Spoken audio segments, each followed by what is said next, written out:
The Left Field in Motion tour has come together as a result of my curation of the Left Field at Glastonbury Festival. What I've tried to do is use that opportunity there to invite bands who've got something to say about the world to come and perform in the tent at Left Field, to connect to a young generation that have now grown up since the Berlin Wall came down, who don't necessarily see music in the way I saw it as the main way to articulate my ideas about the world. You know, there's other ways of doing it now. The internet offers you a number of ways, but it's my belief that going to see an artist who has something to say, realising through that experience that you're not the only person who feels strongly about this issue, not because the artist is articulating, but because you're in an audience that are also angry about it, that are also expressing through the way they respond to that artist their sense of anger, is quite empowering. You know, I was empowered by Rock Against Racism, not by the bands but by the audience. Being in that audience, all those kids who were my age, made me realise I wasn't the only person who felt angry about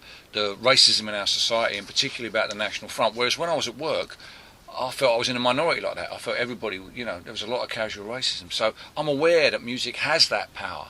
And I'm just aware also that a long time has passed since I had that experience, and politics has become a lot less focused now. It's a lot more, you know, all the parties seem to be centrist. So by working with these three, I'm trying, by example, to help the audience to make those connections themselves, so that they go out and exploit the opportunities that the internet gives you to start making that music themselves. Now, with regard to Itch and the King Blues, they played the first time I curated Left Field, so a great show on the Saturday night.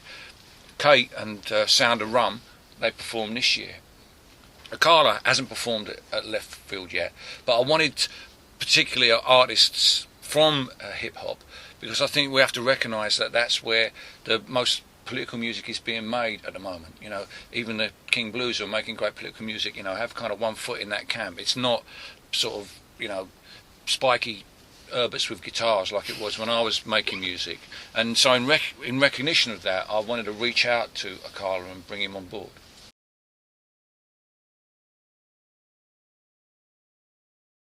I mean, for me personally, it's amazing to see an actual package tour of political music. I think we're told constantly that this generation doesn't care about anything other than going on Facebook and updating their status, and it's easy to forget that this is the generation that's thrown the largest anti-war demonstration that we've ever seen.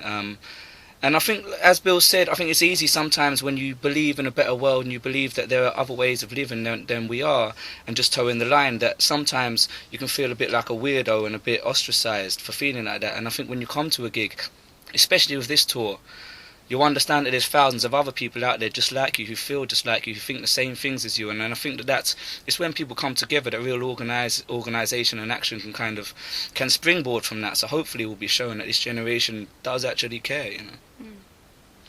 I agree with that. I think that we're kind of showing that in our personal careers anyway. The very fact that we can exist, you know.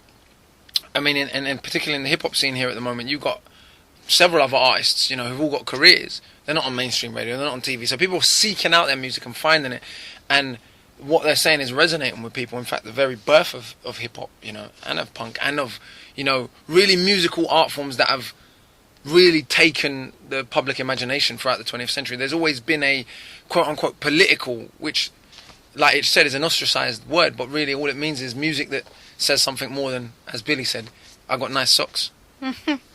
Yeah, I agree with everything that's just been said. For me, what's really exciting about this tour is just the idea of having a package tour where the support bands and the main act, it's been thought about, rather than just somebody's touring and they're going to take a band with them and you're going to do a few. It feels like, you know, an exciting show where, even though the kind of music that we play are different, the intention behind what we all do is the same. And that for me, if I was in the audience, would blow me away, you know, because it's the intention behind the music that is what I think inspires people when they've watched a band to be like, wow, that's me, like that's how I feel about what I do. So to come with, you know, also obviously it's for us, we're a new band, and it's a great blessing to be given the opportunity to perform on the stage with these guys. It's great.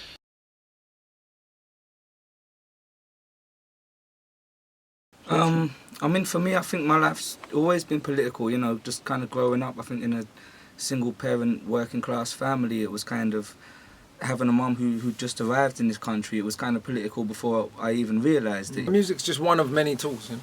It's not. It's a very important tool, but ultimately there's real practical work that needs to be done. You know, a great song's not going to feed people. It's not going to house people. Through hip hop, I kind of got access to these ideas about, certain conspiracy theories, or seeking to explain things that I couldn't really understand how to explain. So I was kind of reading these books. We played as a band kind of pretty much strictly in squats, and that's where a lot of this kind of political movement was happening. That's where, I first met Kate many years ago, doing things, Revolutionation with like Rob the Rub, Planet Man, in these tiny little abandoned pubs in Hackney, till like 5 a.m. They took me to Glen Eagles, to this eco village, to the G8 summit. I'd never seen anything like it. It was thousands of people just set up camp to like protest the G8, and they had built like roads out. The whole thing was just incredible. And we went out on these picket lines, and I got this microphone, and I kind of had this moment where politics, which had always been this kind of idea that I might have had like privately, like kind of bunking off school and reading and smoking or whatever, and then all of a sudden here it was. Well, for me personally, my journey in making quote-unquote politicised music has been an ambiguous one. On the one hand, that element's always been there. I grew up in the Hackney Empire Theatre. My stepdad was stage manager there. Had a lot of great political art there throughout the 80s when I was growing up. But also, it was probably the leading African Caribbean-led theatre in Europe, maybe. And I saw a lot of great stuff there that influenced me. But I think at the time there was a real feeling amongst us that this was a real movement, and there was something actually happening here. And I think for me, I guess that was when I really started getting into the movement kind of deeper and deeper.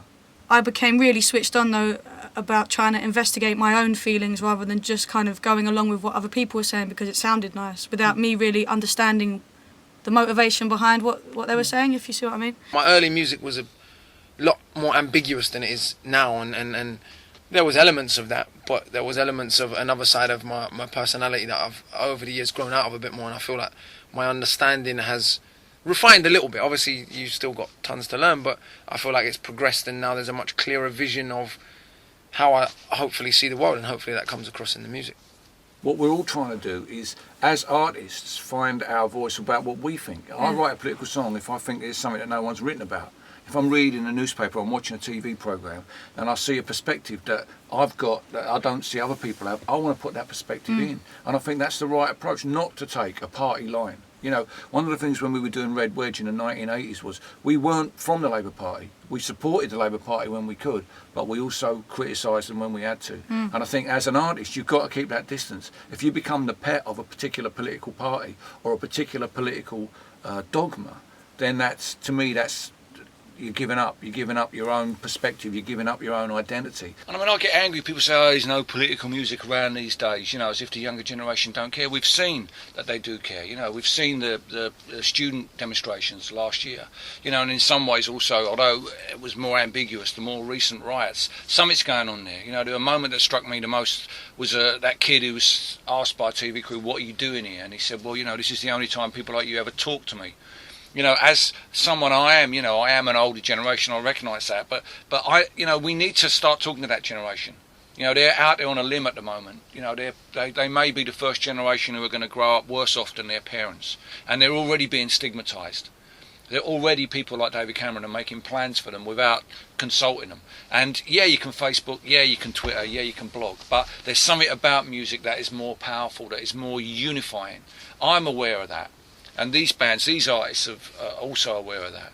And I'm trying to help the four of us together. We're trying to pull focus on that so that young people who are looking for a way to express their frustration, to express their anger in something positive, can look at music and think, I'm going to do that too.